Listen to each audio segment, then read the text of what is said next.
going to give them a chance to take a simple vote on these tax cuts. If they vote no, then the typical family's taxes will go up by $1,000 next year. If they vote yes, then the typical family will have an extra $1,500 in their pocket. So let's just be clear. If they vote no, your taxes go up. Vote yes, you get a tax cut. Which way do you think Congress should vote? They should vote yes. It's pretty simple. Now, if you want to see what this vote will mean for your bottom line, we have this spiffy new tax calculator on our internet site, whitehouse.gov. So you can go on there and you could punch in your numbers and figure out what it would mean to your family. But this is real money that would go into the economy at a time it needs it. Now, I really do think your voices are already getting through, because some of the folks in Congress are starting to say, well, maybe we're open to this thing. Maybe we'll be open to these tax cuts, and that's good news. But I want to make sure that we do this responsibly. So what I've said is, to pay for this tax cut, we need to ask wealthy Americans to pay their fair share. Right? We're asking, what we've said is, let's ask the folks who've seen their incomes rise fastest, who've gotten bigger tax breaks under Bush, let's ask them to help out a little bit, because they made it better through the recession than most of us. Let's ask them to contribute a little bit more to get the economy going again. And I just want to point out, I've done pretty well over these last few years. So I've said, let me pay a little bit more. I promise you I can afford it. I really can. We're asking people like me to sacrifice just a little bit so that you guys have a little bit of a leg up. And by the way, let me say this. When you talk to most folks who are making $1 million a year, they are willing to do more if they're asked. Warren Buffett's a good example. They're willing to do more if they're asked. I don't want to exaggerate. It's not like they're volunteering, But if they're asked, if they feel like it's going to help middle-class families, help grow the economy, help to reduce the deficit, they're willing to help. I can't tell you how many well-to-do folks I meet who say, look, America gave me a chance to succeed.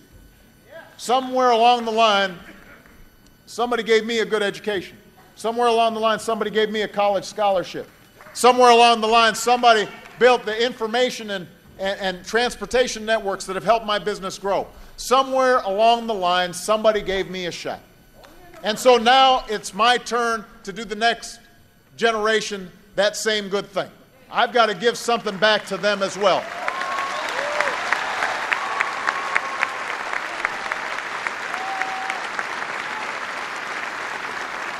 Because Scranton, this is something everybody in this audience understands.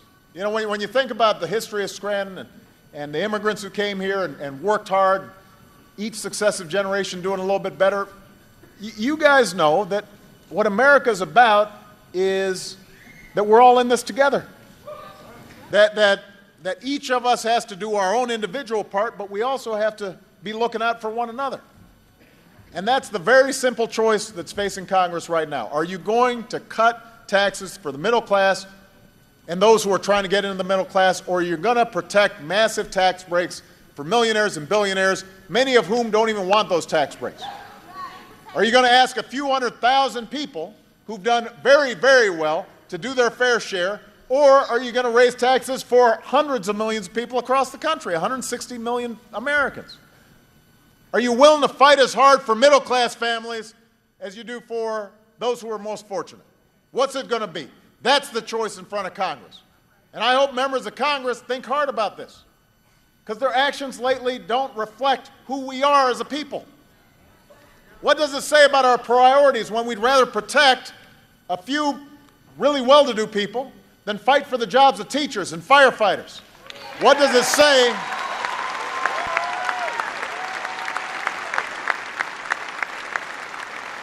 What does it say about our values?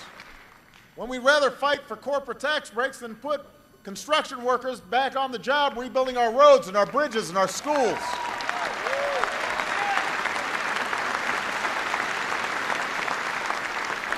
What does it say about us if we're willing to cut taxes for the people who don't need them and raise them on the folks who do need a tax break? We are better than that. America's better than that. We celebrate individual achievement. We expect everybody to work hard.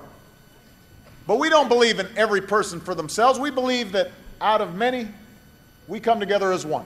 We're a people who reach for our own success, but we also reach back for the people to bring somebody up. Reach back to help others earn their own success as well. And we believe that if the folks at the bottom and the folks in the middle succeed, then America succeeds, and the folks at the top succeed as well. You know, the decisions we make today are going to determine whether or not our kids grow up in a country where those values still thrive. And Scranton, I don't know about you, but I want our kids to grow up. I want Malia and Sasha and all your kids, I want them to come into a country that is built on those big, generous values. An America that reflects the values that we inherited from our parents and our grandparents. So if you agree with me, I need you to tell Congress where your priorities lie. Members of Congress, they work for you. Scranton, you've got a great senator in Senator Casey. I love Senator Casey.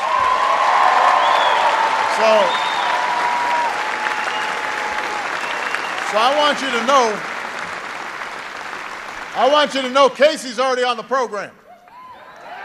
But to everybody who's here, everybody who is watching, send your Senate a message. Send your senators a message. Tell them, don't be a Grinch. Don't be a Grinch. Don't vote to raise taxes on working Americans during the holidays.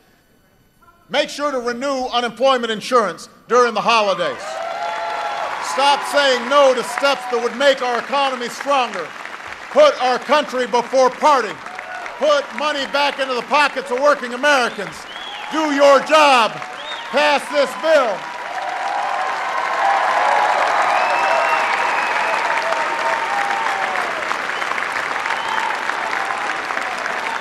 Scranton, the American people are with us on this. It is time for folks to stop running around spending all their time talking about what's wrong with America. Spend some time, roll up your sleeves, and help us rebuild America. That's what we need to do.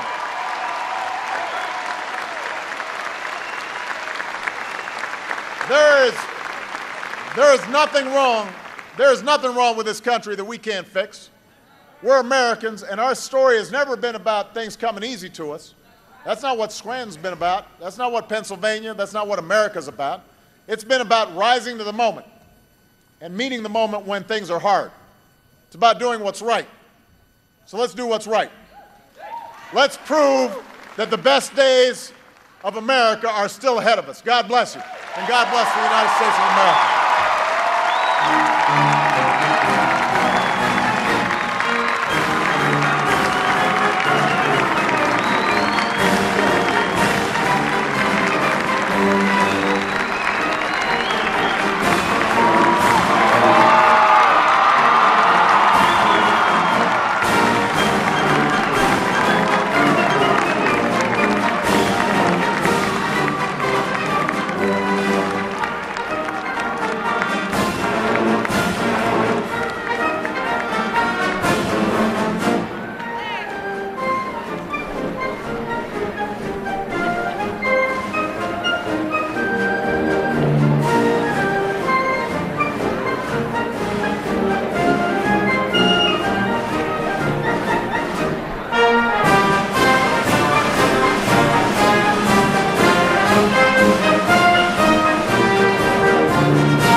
Thank you.